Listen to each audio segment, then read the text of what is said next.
Free hero change for season 3 for Marvel Rivals. Let's get this going, bro. Marvel I'm Rivals. guessing he's going through every single character. Yeah, that's what I like. I know as a Psylocke main, I don't really care about all the characters, but the people that I fight, I do care Season about. 3 is here. My name is CarQ, and this video will cover all the balance changes specifically for the main game. Without wasting any time, here we go. All right, for bet. Emma Thanks, Frost. What's this dude name again? Think to Kark. She is getting a reduction in her telepathic pulse damage at 99 energy from 120 to 110. They should make her range a little bit lower, low-key. I'm not even gonna lie. I'll be hating when I'm fighting her ass and then she's just shooting me like not across the map, because it's not that long, right? But it's still annoying. It's pretty annoying. Per second, and then when she's at 100 energy, it will go down from 150 per second to 140 per second damage. When Emma goes into diamond form, they are reducing her damage. I think 5% is not enough for a nerf for her diamond form. I get it. She's supposed to be a tank, but bro, she literally by herself, of course a good team would just focus her, but she can low-key like stop at least like 5-6 people if they're not good enough and or they can't catch her. Like I've seen Emma turn into this little form right here and walk away from 6 people. Like that is insane. Just enough to get to her healers and stuff like that. That should not be a thing.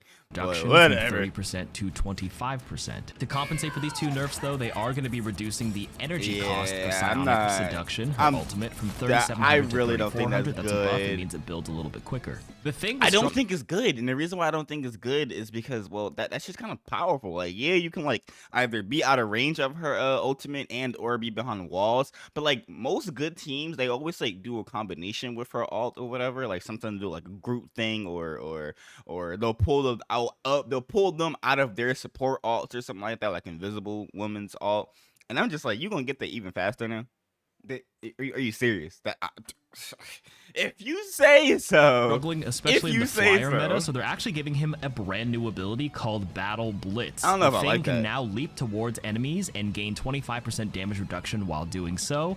The maximum leap distance to the enemy is going to be 20 meters. I don't think I like that one, because like the Hawk has that, right? And when you're fighting a Hawk, a really good Hawk would just jump into your backline, annoy you, kill you, beat you up and shit like that, and then just immediately jump away like nothing happened. And the thing already can run from you as if nothing happened, taking all the damage and everything, and just get back to his healers. Like that's gonna be interesting. Effect called Stone Haymaker, which allows him to knock down hit flying enemies. I like that. Venom, that's cool. Cellular corrosion slow effect will be increased from 15% to 25%, so a small buff there. Okay. This season, Hella's getting a new team up as she joins the symbiote. Hella added to the symbiotic, so she got a Venom team up. I saw the trailer. I should have watched the trailer too. I kind of forgot. I didn't watch it after this, but I saw the trailer. It showed a lot of Venom team ups, so that's pretty interesting. Shenanigans with Venom and Jeff. She now gains the Hell Tendrils ability, which that's cool. only adds tendrils to her Soul Drainer ability, which will now slow enemies if they try to escape after getting sucked in. Okay. The Human Torch, he's getting a couple of nerfs on his damage, but good, because Human Torch is like one of, well, actually I haven't been seeing him that much, but every time I watch like a tournament or anything, I always see him as one of the flyers, like him and Iron Man, or him and what's it called, Ultron, or Iron Man and Ultron and him, or like him and Storm and Ultron. I'm starting to get a little tired of seeing him, I'm not gonna lie, but you know, if it gets more nerfs, that'd be great. But the butt after. The fire cluster damage per projectile is going down from 6 to 5.5, and the Supernova ult, the shockwave damage upon activation will be nerfed from 80 to 75, and the fire tornado. I feel like if you can't kill him, because most good people would just like throw like Invisible Woman should just throw her shield in front of him the entire time, and Ultron will heal him. So like a good team, they're keeping this motherfucker alive. He's just not gonna die. Like just period. And the reason why that's bad is pretty fucking obvious, but he does a lot of damn damage. Yeah, sure, he does better when he's like close up and stuff, I'm pretty sure, but like him just being up there and throwing his little flame stuff that burns over time or whatever, it just keeps you out of that area completely. And then you have to like target him with like Hella, Punisher, or whatever, and then he's just getting healed and he's getting pocketed and he's just never gonna die. He needs to get them nerfs, man, especially his ult. Like I hate the fact that he literally takes over the whole map basically. Like that's kind of annoying, I'm not gonna lie. But damage over time, the dot effect will be nerfed from 120 damage especially per second at to Psylocke. 110 damage like per second. I hate when I'm invisible and he burns my ass. That's just it's so annoying. What's this? He got a team up now. Got a 5% damage increase. Oh, I guess. Oh, I'm assuming it's because it's gonna help him with the nerfs. I'm assuming. Okay.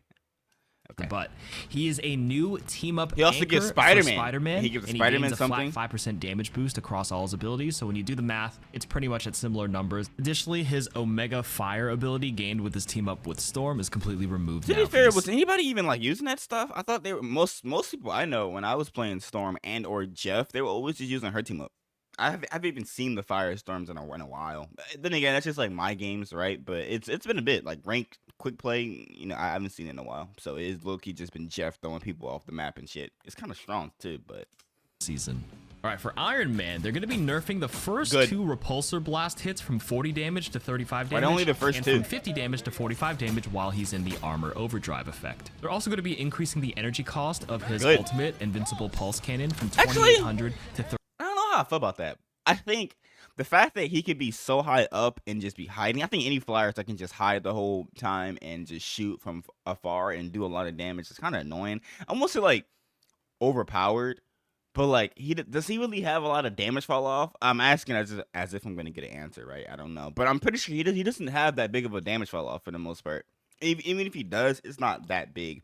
Right, going to be increasing the energy cost of his ultimate. And wait, let me go back. While he's in the armor over. Like, bro, that shit, and this is a bot, of course. I feel as though the bots in the practice thing or whatever just feel like they take more damage. But like, regardless, that's a lot of damn damage. That the fact that he can just hide behind shields and get healed and Ultron and he can be across the map and still do that damage. And again, as a Psylocke, that's where the part gets really annoying. Because I be invisible and this motherfucker don't even see my ass and he be hitting me. So I think all the nerfs are needed. I'm sorry to tell you. But then again, I don't play Iron Man. Maybe I'm biased. I don't know. Maybe. Drive effect. They're also going to be increasing the energy cost of his ultimate invincible pulse cannon from 2800 to 3400. So it's most people just run or they kill him. Well, for Mr. Fantastic, apparently he was overperforming, so he's getting a small nerf that reduces. Apparently. I feel like there's not that many over Fantastics, right? But I think it's kind of hard to be bad at Mr. Fantastic. Like if you're 1v1 in a Mr. Fantastic, you're almost like guaranteed to lose that. Like maybe I'm just bad. It could just be like a thing for me, but like almost every character I have, the only time I can kill Mr. Fantastic is when they don't know how to use his abilities, which, you know, I think any character is easy to kill if they don't know how to use those characters' abilities for the most part. But every time I'm fighting him, he's always doing a little inflated thing, so he gets out of my fight, and at that point, you don't even focus him. Like there's no point in focusing. He's gonna shoot that little blast out his chest, and he's gonna slowly walk back to his healers and all that shit. It's just so annoying. So I don't know. I really see like it's kind of rare, in my opinion at least, to see a bad Mr. Fantastic. So like, I don't know if he's like overpowered necessarily, because not like you see him every game or anything. It's just when you do see him, you know he's gonna be pretty annoying. It's kind of like Emma, I guess, in a way. I don't know. Seeing the inflated state. I'm a little iffy with this one. I'm iffy. I'm not so sure. He's not as tanky. For Namor, they're increasing the Trident of Neptune projectile damage from 70 to 75, and the projectile speed from 120 meters per second to 150. I mean, hey, I've been trying to learn Namor since I hate people like Black Panther and Spider-Man. So I don't think he's overpowered, because like if you focus his squids, it's not really all that crazy. But it's just if you focus his squids, kind of like Penny. Like she's not really all that crazy if you break her mines and her traps or whatever. But it's like if you don't, then you know she's stopping the whole game and blocking the whole part of the map. So you know, I don't really know if he was broken or not broke. I'm not really sure.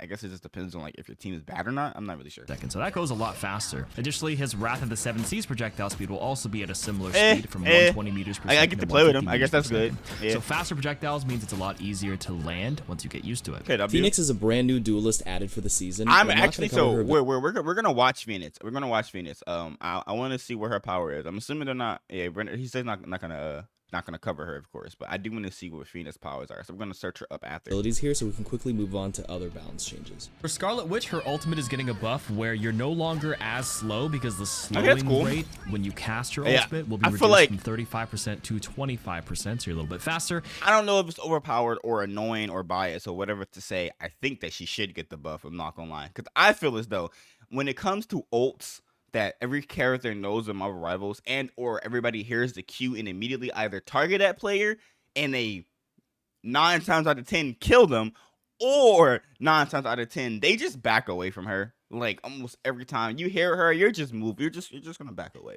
Now, not to say that she never gets any kills, but it's pretty common that her ult just takes space.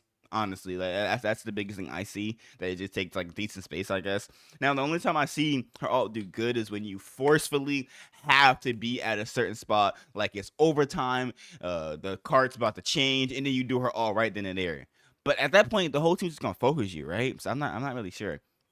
I think the whole like being faster is good though. You know, it would be a little bit nicer to be behind the wall, start the ult, and then come out of cover to try to get them and stuff.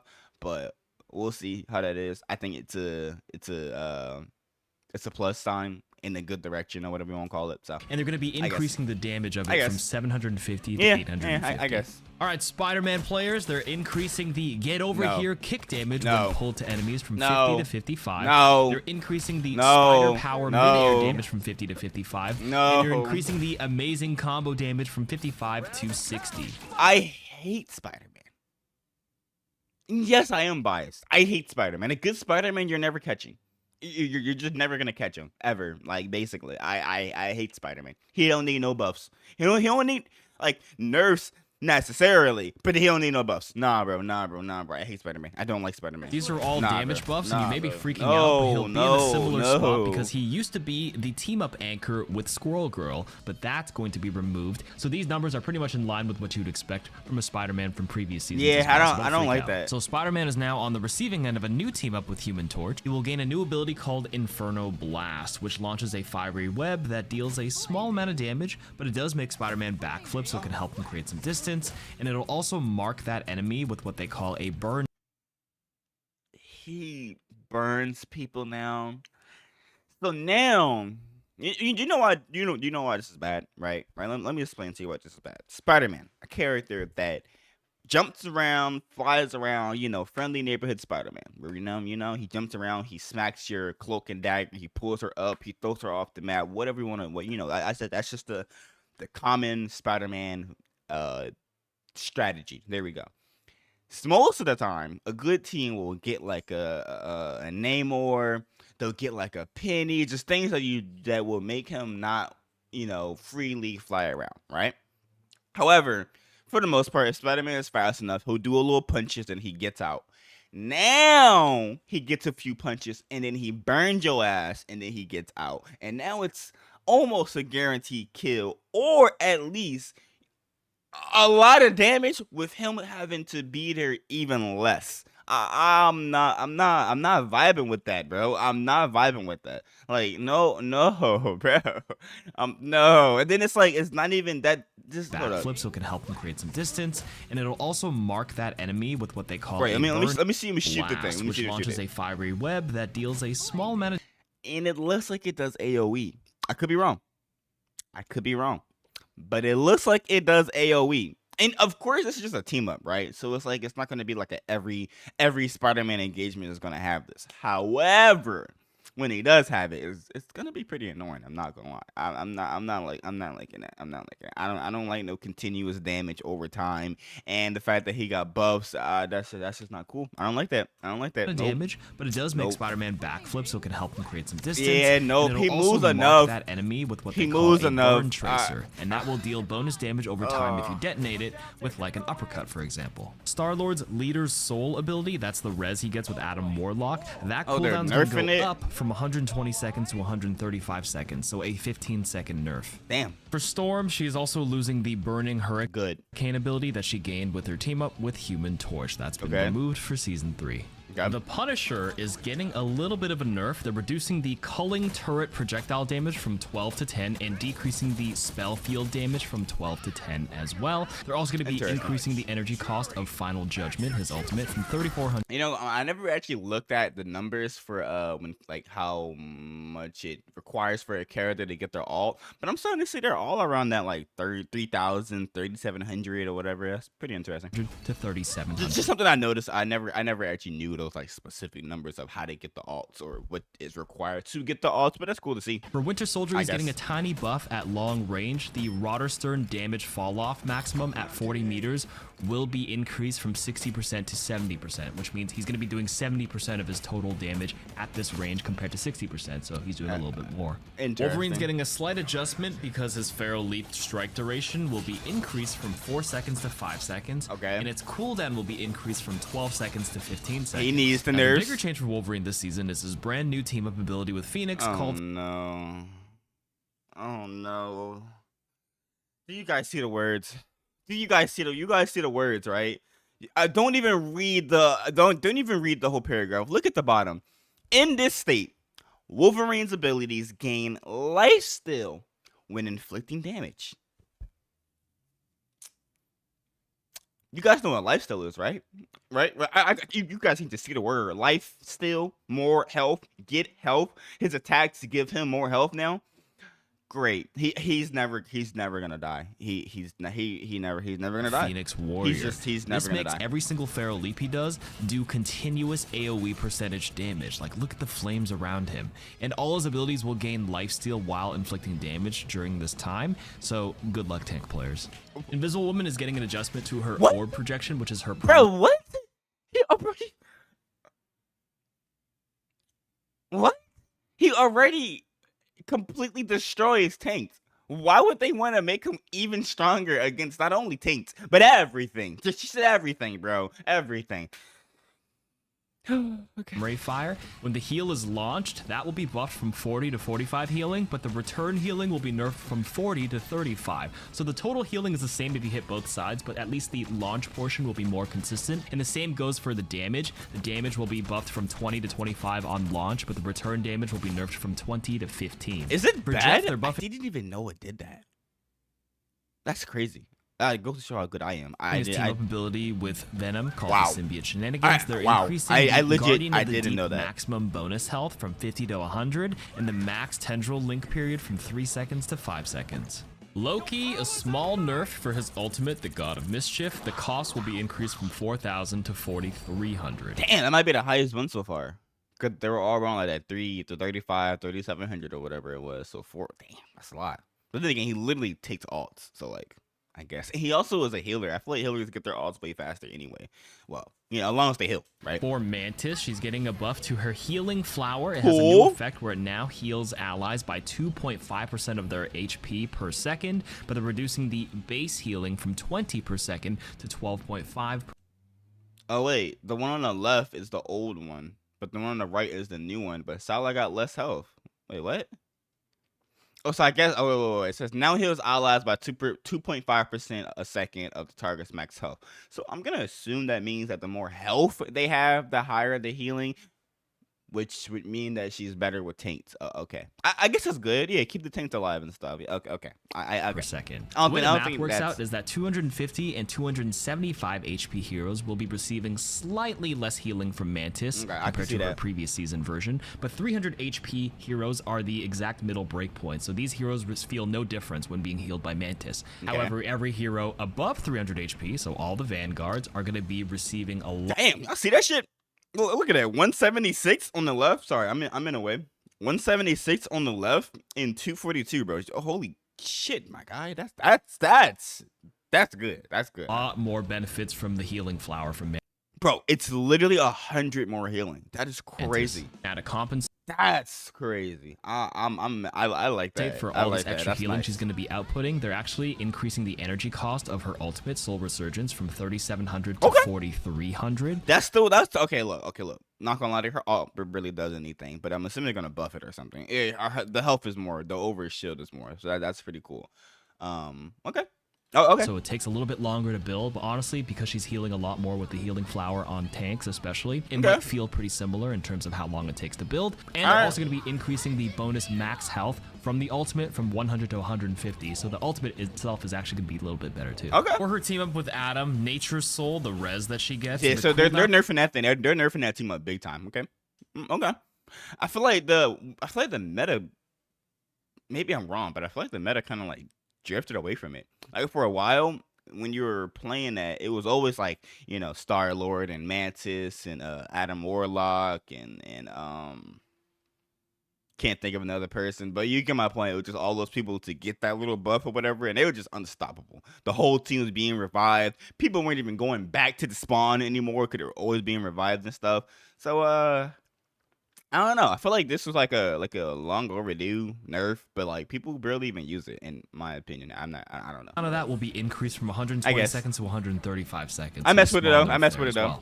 Finally, for Ultron, he's getting a slight nerf here. They're reducing the dynamic flight acceleration effect time from 8 seconds to 6 seconds. They're reducing the imperative firewall bonus health from himself from 75. Good. He gets too much overshoot. To 65, and for the allies from 55 to 50. Good. He gets too much overshoot. And that's it. Come watch my stream, my Twitch. Okay, that's cool. I like that. Thank you, my guy. Kark Marvel Rivals. You're a W for getting all the information. Definitely subscribe to him. I'm not the one that got the information. Obviously, check him out. Put his video, the very first link down below, so you guys can like click it, show him some love, subscribe to him and stuff like that. Great video, man. Great video. I like the changes. I did notice, unless he missed it. Maybe he missed it. I'm assuming he didn't know. It says every hero change. There's no Psylocke nerfs. You know what that means. No Psylocke nerfs. That's all that matters to me. That's all that matters to me. I'm liking the nerf on Mr. Fantastic. I'm not liking the buffs on Spider-Man. I don't like that whatsoever. Winter Soldier buffs, I don't like that either, but he's always pretty close up anyway, so I guess. Invisible Woman is interesting. Jeff, that's interesting. Actually, I've been liking playing Jeffs and stuff, and Mantis. I like playing Mantis, even though she's not technically a good healer, it seems. But you know, I like it. I like the overall changes so far. We'll see how it goes. I do want to see the new character, so I'm gonna watch that like afterwards. But thanks for watching. Don't drop a like, a sub, all the other stuff.